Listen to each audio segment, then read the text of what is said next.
The moment Camille Ashford stepped onto the stage at the Meridian Tower grand opening, every camera in the ballroom turned toward her.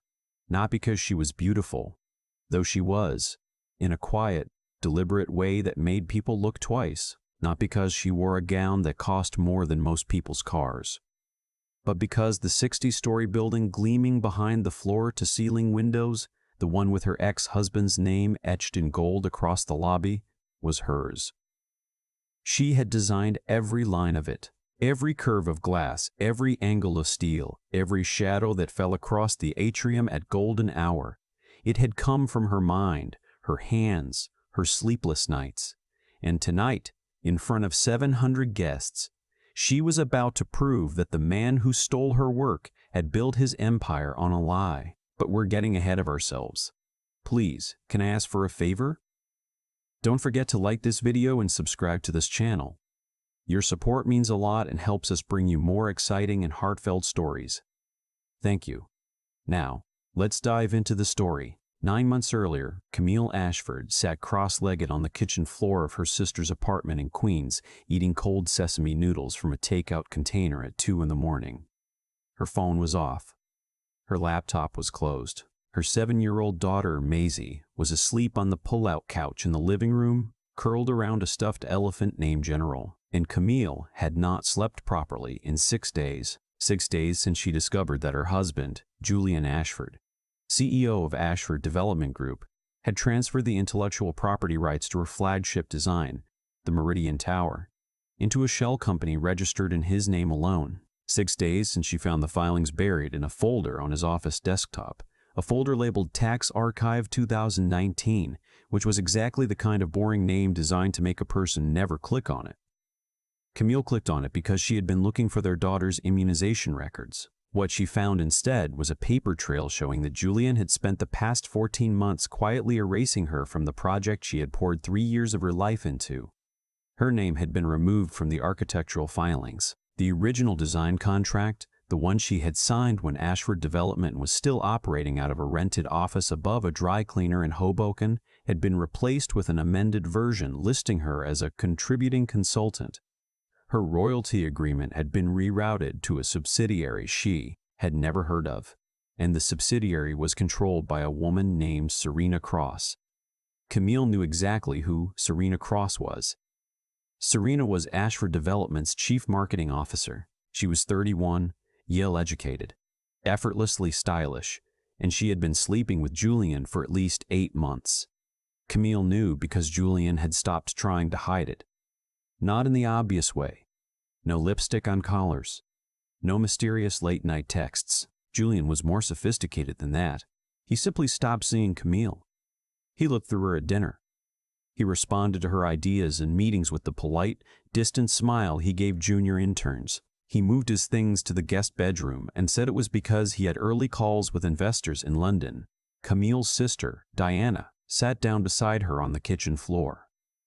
Diana was a labor and delivery nurse at Mount Sinai. She worked 12-hour shifts, raised 2 teenagers alone, and had the kind of bluntness that could crack concrete. "So what are you going to do?" Diana asked. Camille stared at the noodles. "I designed that building." "I know. I designed it when Maisie was a baby. I worked on it during her nap times. I sketched the atrium on the back of a grocery receipt because the idea hit me in the checkout line at Key Food." "I remember. He's going to put his name on it. He's going to stand on that stage and cut a ribbon, and everyone will applaud and nobody will know." Diana took the noodles from her. "Then make them know." That was the night Camille stopped being sad and started being strategic. She called a lawyer the next morning. Not just any lawyer, Priya Kapoor, a former federal prosecutor who had spent a decade dismantling corporate fraud before opening a private practice in Manhattan. Priya was small, precise, and terrifying in depositions. She wore reading glasses on a chain and used them like a weapon, sliding them down her nose when opposing counsel said something stupid. "How much documentation do you have?" Priya asked during their first meeting. Camille placed a flash drive on the desk. "Everything. Original sketches dating back 4 years. Emails between me and Julian discussing the design. My signature on the initial contract. File metadata showing my computer-generated every draft. And screenshots of the amended documents with timestamps showing the changes were made after our separation. Priya picked up the flash drive. Did he know you kept all this? Julian never thought I paid attention to the business side. He thought I just drew pretty pictures. Priya smiled. It was not a warm smile. It was the smile of someone who had just been handed a loaded weapon. Good. But Camille did not file immediately. Priya advised patience.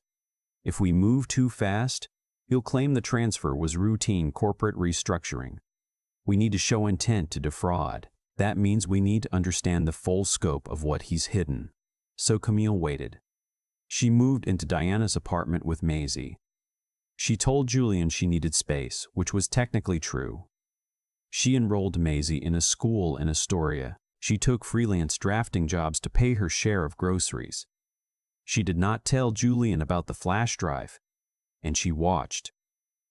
Julian, meanwhile, was preparing for the biggest night of his career. The Meridian Tower was set to open in October, a mixed-use skyscraper in Hudson Yards that architectural critics were already calling the most significant new building in New York in a decade. Julian's face was on the cover of business magazines. He gave interviews about his vision. He used words like organic geometry and emotional architecture, phrases Camille had coined during a late-night brainstorm when Maisie was teething and Camille had been running on 4 hours of sleep and cold coffee. Serena stood beside him at press events, not as his girlfriend, not publicly, not yet, but as the brand architect behind the tower's marketing campaign. She was good at her job, Camille admitted. Serena understood how to turn a building into a story. She understood lighting, angles, the way a photograph could make glass look like water. What Serena did not understand, not yet, was that Julian was using her the same way he had used Camille. Completely, and with an expiration date. Camille learned this in the most unlikely way. In August, 2 months before the gala, she received a phone call from a number she did not recognize. She almost didn't answer. She was in the middle of helping Maisie with a diorama about the water cycle, and her hands were covered in blue paint. Camille Ashford? Who is this? A pause. My name is Grace Hu. I'm the controller at Ashford Development. I've worked for your husband for 6 years. Camille's hand tightened on the phone. Okay. I'm calling because I was asked to do something I'm not comfortable with. Grace's voice was steady but thin, like a wire pulled taut.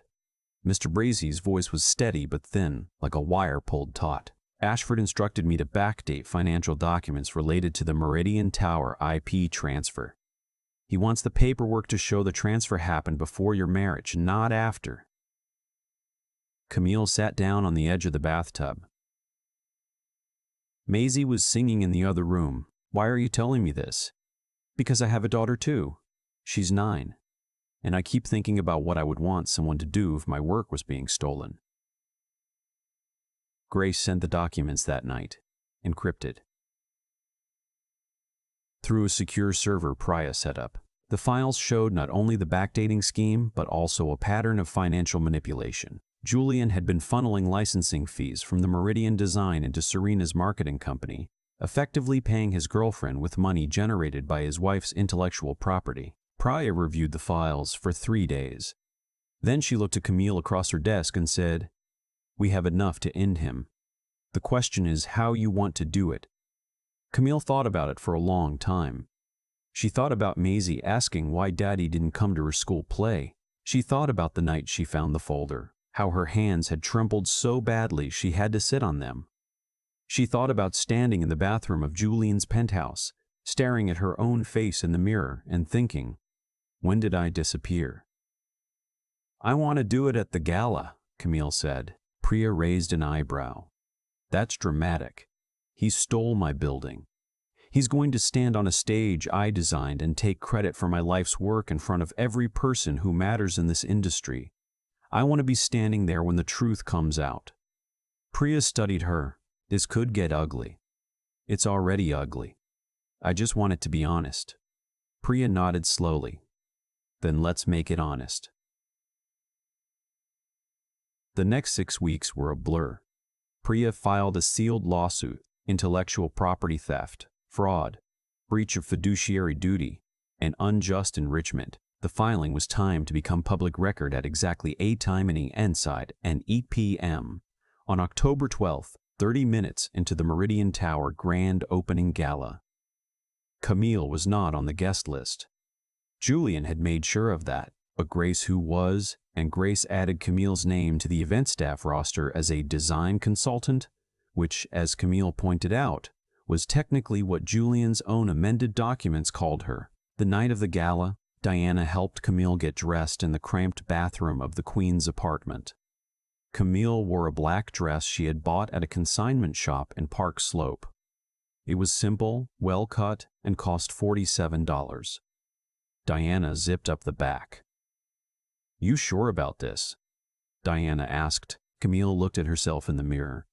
For the first time in months, she recognized the woman looking back. "He told me once that I wasn't built for this world," Camille said, "that I was too quiet, too soft, too focused on small things. And I designed a building that changed the skyline of this city. There is nothing small about me." Diana's eyes filled with tears. She squeezed Camille's shoulders. "Go get your building back." Camille kissed Maisie goodnight. The girl was half asleep, clutching General the elephant. "Mommy's going to a party," Camille whispered. "Bring me cake," Maisie mumbled. "I'll try." The Meridian Tower lobby looked exactly the way Camille had imagined it when she sketched it on the back of that grocery receipt 5 years ago. The soaring atrium, the way the light fell through the angled glass panels, the curve of the reception desk that echoed the bend of the Hudson River outside. Every detail was hers. Seeing it built, real, solid, filled with people who would never know her name, was both the proudest and most painful moment of her life. Julian stood near the stage with Serena beside him. He wore a navy suit and the smile of a man who believed his own mythology. Serena wore white, her hair pulled back, laughing at something an investor said. She looked confident. She looked like she belonged. Camille took a glass of water from a passing tray and waited. At 7:45, Julian took the stage. The crowd quieted. Screens behind him showed renderings of the building. Her renderings, with her name digitally scrubbed from the corner. "This building," Julian began, "represents everything I believe about the future of urban design." Camille felt her jaw tighten. It was born from a simple idea that a building should feel alive, that architecture should breathe.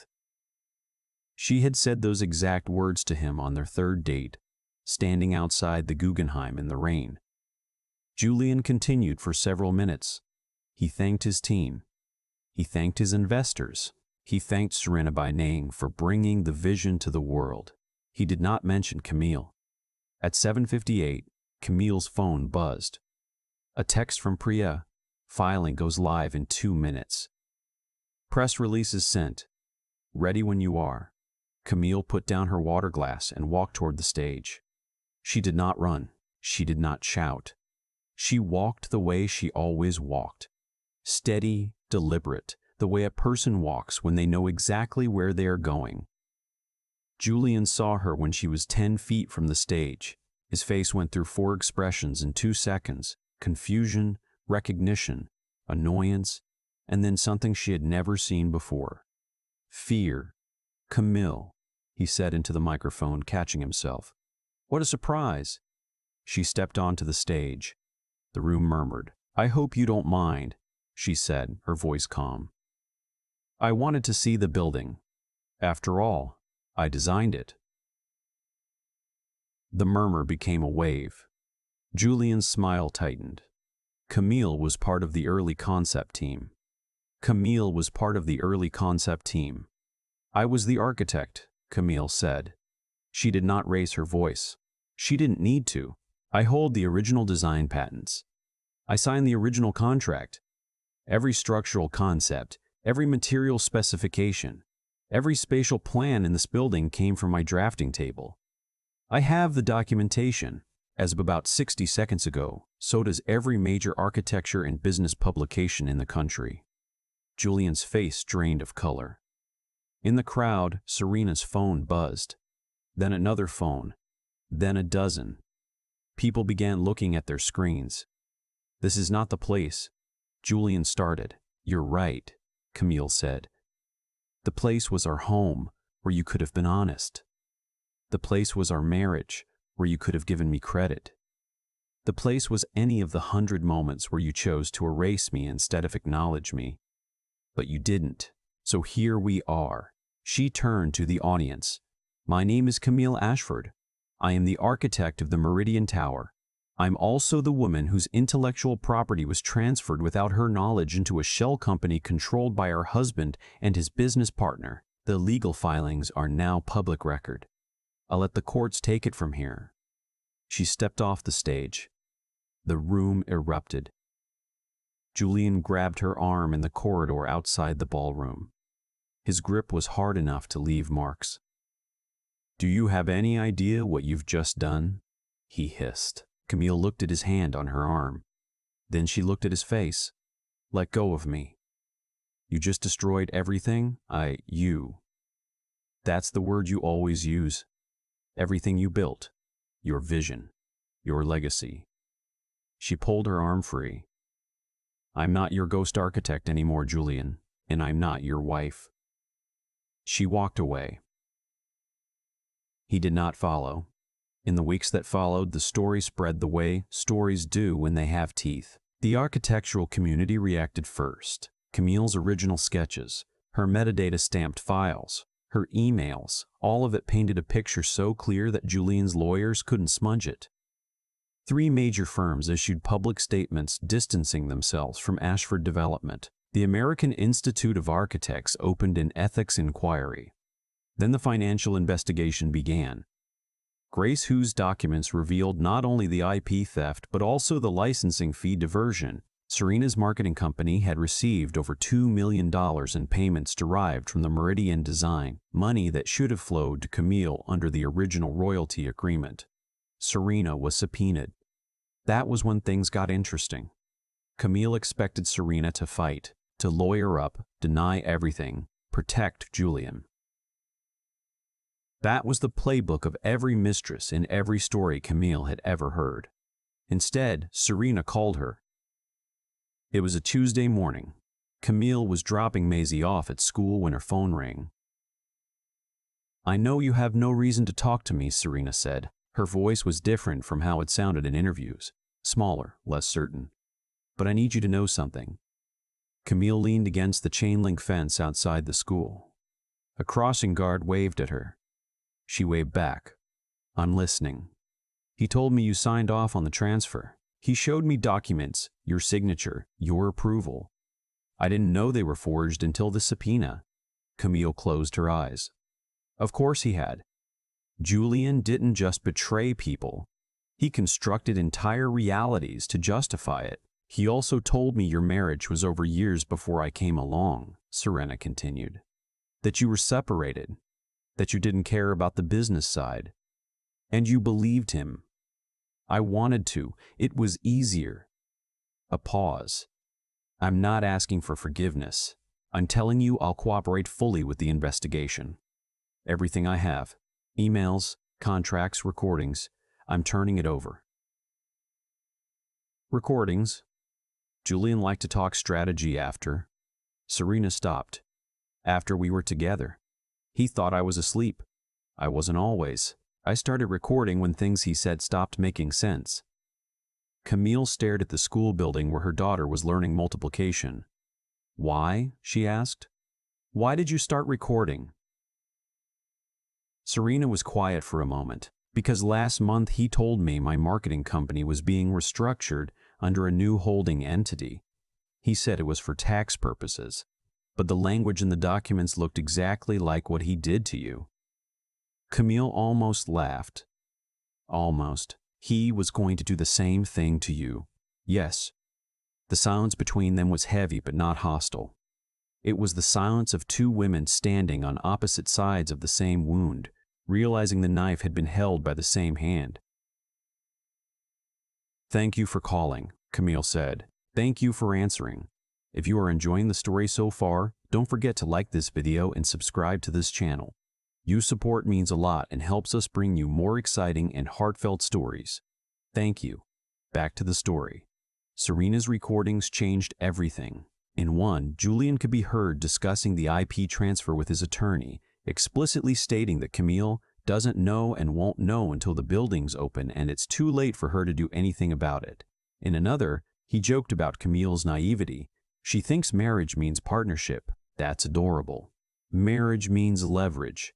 Priya played the recordings for the judge during an emergency hearing. The judge, a 63-year-old woman named Honorable Patricia Walsh, who had seen every kind of fraud in her 30 years on the bench, removed her glasses, rubbed her eyes, and ordered an immediate asset freeze on all Ashford development properties connected to the Meridian Tower. Julian's board convened an emergency session. His investors demanded answers. The Dubai-based sovereign wealth fund that had committed $300 million to Ashford's next project withdrew. Julian fired his attorney and hired a crisis management team. They issued a statement calling the situation a misunderstanding between estranged spouses. Nobody believed it. Camille did not celebrate. She went home to Diana's apartment, made grilled cheese sandwiches for Maisie, helped with homework, read 2 chapters of a book about a girl detective, and then sat on the kitchen floor again, the same spot where everything had started, and cried. Diana found her there. "Winning is supposed to feel better than this," Camille said. Diana sat down beside her. "You're not winning yet. You're surviving. Winning comes later." "When?" "When you stop feeling his hands on your arm." Camille looked at her sister. Diana had been through her own version of this. A husband who left, bills that piled up, nights that felt endless. She understood that justice was not a single moment. It was a long, unglamorous process of putting yourself back together while the world watched. "I need to get Maisie out of here," Camille said. "I need a place that's ours." "Where?" Camille thought about it. She thought about a coastal town in Maine she had visited once during college. A place called Harborside, where the houses were shingled and weathered, where the ocean was gray and honest, where nobody cared about skylines. "Somewhere with no glass towers," she said. The legal battle took 4 months. Julian fought hard. He challenged the metadata authenticity, questioned Grace Hu's credibility, accused Serena of entrapment. His new lawyers were expensive and aggressive, but the evidence was overwhelming. The original contract with Camille's signature, the amended version without it. The shell company filings. The backdated documents Grace had refused to sign. The recordings. The recordings. The royalty payments diverted to Serena's company. In February, the court ruled full intellectual property rights to the Meridian Tower design were restored to Camille. Julian was ordered to pay back royalties totaling $4.7 million plus damages. The court also referred the case to the district attorney's office for potential criminal fraud charges. Julian stood outside the courthouse in a coat that cost more than Diana's car. Reporters surrounded him. He said nothing. For the first time in his career, Julian Ashford had no speech prepared. Camille left through a side entrance with Priya. "How do you feel?" Priya asked. Camille thought about it. "Like I just got my name back." Priya squeezed her hand. "You never lost it. He just tried to cover it up." That spring, Camille and Maisie drove north. The car was packed with suitcases, boxes of books, Maisie's art supplies, and General the elephant riding shotgun in Maisie's lap. The house in Harborside was nothing like the penthouse. It was a 2-story salt box with blue shutters and a porch that overlooked a rocky cove. The kitchen had old tile countertops and a window above the sink that faced east, so morning light flooded in while the coffee brewed. The attic had sloped ceilings and a skylight, and Camille turned it into a drafting studio. Maisie declared the backyard acceptable. After confirming it had enough room for a garden and a hammock, she started school in the village, and within a week had made 2 friends and adopted a stray cat she named Professor. Diana visited on weekends when she could. She brought groceries, unsolicited advice, and the kind of loud, chaotic love that filled every room she entered. She stood on the porch with Camille one evening, watching the sun sink into the Atlantic. "You know what I like about this place," Diana said. "What?" "No marble. No gold. Just wood and water and that ugly cat." Camille laughed. It was the kind of laugh that came from somewhere deep, not forced, not polished, just real. Over the following months, Camille rebuilt. Not dramatically, not with a montage and swelling music. She rebuilt the way real people do, slowly, with setbacks, with Tuesday afternoons where she sat at her drafting table and couldn't draw a single line because the anger hadn't fully left her body yet. She took small commissions. A library renovation in Portland, a community center in Burlington, a private home for a retired teacher who wanted a reading nook with a view of the ocean. Each project was modest compared to the Meridian Tower, but each one had her name on it, her real name, Camille Marlowe. She had gone back to her maiden name, and it fit like a coat she had forgotten she owned. Maisie adjusted faster than Camille expected. Children are resilient in ways that shame adults. She missed her father, but she did not miss the silence of the penthouse. She told Camille one night, while they were making pasta together, "I like it here because I can hear the ocean and you laugh more." That sentence broke Camille open in the gentlest possible way. Julian requested visitation, prior, negotiated terms, supervised, twice a month, no overnights until the criminal investigation concluded. Julian agreed to everything without argument, which surprised Camille until she realized that losing Maisie was the only consequence that had actually reached him. He arrived for the first visit in a rental car, wearing jeans and a sweater Camille had never seen. He looked older, thinner. The confidence that had once filled every room he entered seemed to have been packed away somewhere. Maisie ran to him. Julian dropped to his knees and held her so tightly that Camille had to look away. "I missed you, Daddy. I missed you more than I can say." Camille watched from the porch. She did not invite him inside. He did not ask. He took Maisie for ice cream in the village. They built a sandcastle on the beach. He brought her back at exactly the agreed-upon time, holding her hand as she skipped up the porch steps. "She's incredible," Julian said to Camille. "I know." He stood there for a moment, as if waiting for permission to say more. She did not give it. "I'll see you in 2 weeks, he said. 2 weeks. He walked to his car. Stopped. Turned around. "Camille." "What?" "I'm in therapy." "I'm not saying that to impress you. I'm saying it because my therapist told me that the first step is telling the people you hurt that you're trying to change." Camille leaned against the porch railing. "The first step isn't telling people, Julian. The first step isn't telling people, Julian. The first step is actually changing." He nodded slowly. "Fair." She went inside. Months passed. Julian kept coming. He never missed a visit. He brought Maisie books, not expensive ones. Paperbacks he found at used bookstores. He learned to braid her hair after watching YouTube tutorials. He sat on the beach in the cold and helped her look for sea glass, and he did not once check his phone. Camille noticed. She noticed everything. That was the problem with being the person who paid attention. You couldn't stop even when you wanted to. She did not soften toward him. Not exactly, but she stopped flinching when she heard his name. She stopped checking his company's stock price. She stopped imagining Serena beside him, because Serena had moved to Chicago and was building her own firm from scratch. And because Camille had realized that Serena had never been the enemy, Julian had simply made them both believe the other woman was the problem so they would never look at him. Grace Hu sent Camille a birthday card in July. Inside she had written, Your daughter's generation will know what you did.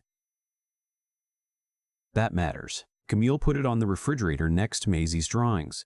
One evening in late October, exactly 1 year after the gala, Camille received a phone call from a number she recognized. The dean of the Columbia Graduate School of Architecture. Ms. Marlowe, we'd like to offer you an adjunct professorship for the spring semester.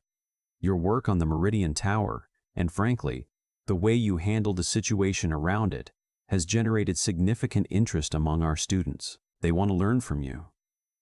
Camille sat on her porch, watching Professor the cat chase a moth across the yard. Can I think about it? Of course. She thought about it for 3 days. Then she called back and said yes. That winter, snow fell on Harborside. Maisie learned to ice skate on the pond behind the general store. Diana came up for Christmas and burned the turkey and nobody cared. Priya sent a bottle of champagne with a note, criminal charges filed. He's going to trial. Camille opened the champagne. She shared it with Diana. They sat by the fireplace while Maisie slept upstairs with Professor curled at her feet.